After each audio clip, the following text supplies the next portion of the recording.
Iran America के बीच भारी firing की चपेट में आने के कारण एक भारतीय मालवाहक जहाज क्षतिग्रस्त होकर डूब गया। ये कार्गो दुबई से यमन जा रहा था।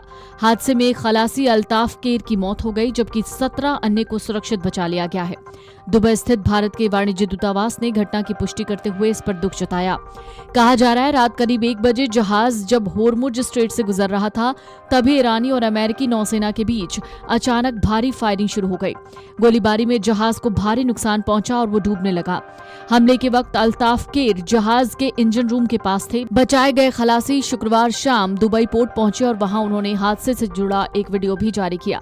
अमेरिका और ईरान के बीच बढ़ते तनाव के बीच होर्मुज स्ट्रेट में एक बड़ा समुद्री हादसा सामने आया। ताजा जानकारी कहती है गोलीबारी की चपेट में आने से एक भारतीय मालवाहक जहाज गंभीर रूप से क्षतिग्रस्त हो गया, जिसमें एक भारतीय नाविक की मौत हो गई, जबकि 17 अन्य क्रू मेंबर्स को सुरक्षित बचा लिया गया है। रिपोर्ट के मुताबिक ये जहाज दुबई से यमन की ओर जा रहा था और उसी दौरान क्रॉस फायरिंग की चपेट में आ गया। होर्मुज जलडमरू मध्य के पास एक भारतीय नाविक की मौत हो गई। इसके साथ ही कई घायल हैं। दरअसल ये हादसा एक लकड़ी की नाव में आग लगने से हुआ। ये जानकारी एक सरकारी सूत्र ने शनिवार को दी। उन्होंने कहा शुक्रवार को ही घटना के बाद 17 अन्य भारतीय चालक दल के सदस्यों को बचा लिया गया। ये भी बताया गया कि आग लगने के सटीक कारण का पता लगना अभी थोड़ा मुश्किल है। सूत्र कह रहे हैं चालक दल के सदस्यों को उस क्षेत्र से गुजर रहे एक जहाज ने बचाया। ये घटना होर्मुज जलडमरू मध्य में ईरान और अमेरिका के बीच बढ़ती दुश्मनी के बीच हुई, जो फारस की खाड़ी और ओमान की खाड़ी के बीच एक महत्वपूर्ण समुद्री मार्ग है, जिससे होकर दुनिया की तेल आपूर्ति का एक महत्वपूर्ण हिस्सा गुजरता है। सूत्र का कहना है सामान्य माल से लदी एक लकड़ी की नाव, जिसमें 18 भारतीय चालक दल के सदस्य सवार थे, होर्मुज जलडमरू मध्य के पास आग लगने के बाद पलट गई। इस घटना में नाव पर सवार एक भारतीय की मौत हो गई।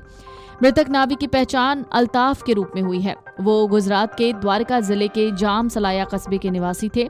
बताया जा रहा है 18 क्रू मेंबर्स वाला मालवाहक जहाज अल फैज नूर सुलेमानी होर्मुज स्ट्रेट से गुजर रहा था, तभी अचानक गोलीबारी शुरू हो गई। हमले के समय अल्ताफ केर जहाज के इंजन रूम के पास थे।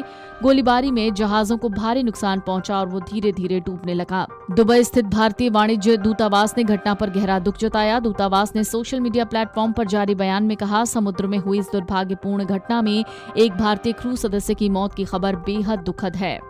वाणिज्य दूतावास जहाज मालिक के संपर्क में है और मामले में हर संभव सहायता प्रदान करेगा। दूतावास ने कहा कि घटना से जुड़ी अतिरिक्त जानकारी जुटाई जा रही है। ये घटना ऐसे समय में हुई है जब होर्मुज स्ट्रेट में सैन्य तनाव बढ़ रहा है। दुनिया के सबसे व्यस्त समुद्री व्यापार मार्गों में शामिल इस इलाके में बढ़ती झड़पों ने अंतर्राष्ट्रीय शिपिंग और नाविकों की सुरक्षा को लेकर चिंता बढ़ा दी है। भारतीय नाविक की मौत के बाद अब समुद्री सुरक्षा और संघर्ष क्षेत्रों में नागरिक जहाजों की सुरक्षा को लेकर गंभीर सवाल उठने लगे हैं। वीडियो डेस्क अमरउजाला.com। अगर आप ये वीडियो YouTube पर देख रहे हैं तो हमारे चैनल को सब्सक्राइब कर बेल आइकन दबाएं और Facebook पर देख रहे हैं तो हमारे पेज को लाइक करें।